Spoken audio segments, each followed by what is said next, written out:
మొదలెడదామా? 1. పరబ్రహ్మ నుంచి మహాకాళి ఉద్భవం.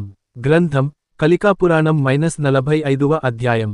న తత్ర పూర్వో నాపి పరో న తత్ర ఆది నాంత్యక స్వయంభూత మహాకాళి తేజః పిండు సముద్భవ. అర్థం ఆది అంత్యము లేని పరబ్రహ్మ నుండి తానే తాను వ్యక్తమవుతూ తేజస్సు పిండుగా మహాకాళి ఉద్భవించింది.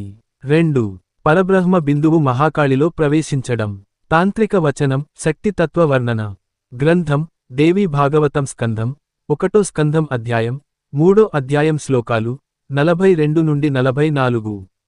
అహమేవ నిర్మాణకర్త్రి లీయకర్త్రి చ తథైవ చ బ్రహ్మా విష్ణుశ్చ రుద్రశ్చ మయైవ సముద్భవా. అర్థం సృష్టి చేయునది నేనే, లయము చేయునది నేనే. బ్రహ్మ విష్ణు శివులు నా నుండే పుట్టారు. 4. మహాకాళి త్రిమూర్తులకు వివాహ తత్వ సూచన. గ్రంథం కాళికా తంత్రం అధ్యాయం 8వ పఠం. స్వీయశక్త్యా సమాయుక్తా త్వత్క్రీడా విభూతయా త్వయా సహ కలయోగాత్ సంపూర్ణం జగత్తిదం. అర్థం నీ శక్తితో కలిసిన త్రిమూర్తులు నీ లీలల ద్వారా ప్రకాశించుతున్నారు. నీతో కలయిక ద్వారానే జగత్తు సంపూర్ణమవుతుంది. మనసు అర్థం చేసుకోవడానికి ఇది మామూలు ప్రేమ కాదు. 5. శివుడు 3వ కంటితో మహాకాళిని దహించడం. గ్రంథం కాళికా తంత్రం 8వ పాఠం. తతః తపః సమాహిత్య శివః త్రినేత్రం సంస్మృత జ్వాలామాలైః సముద్దీప్త కాళికాం తపయామాస. అర్థం శివుడు తపస్సు చేసి తన 3వ కన్ను తెరిచి జ్వాలలతో మహాకాళిని దహించాడు. నేనే బెటర్ రా, కాస్త వెనక ముందు ఆలోచిస్తున్నాను.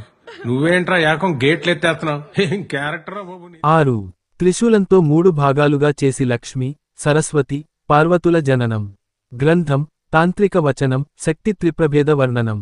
తతః త్రిశూలేన కాళికాం త్రిధా విభజ్య సంస్కృత బ్రహ్మణా ప్రాణోద్ధానం లక్ష్మీ సరస్వతి పార్వతీ జన్మన. అర్థం శివుడు త్రిశూలంతో మహాకాళిని 3 భాగాలుగా చేసి బ్రహ్మ ఆ 3 భాగాలలో ప్రాణం పోశాడు.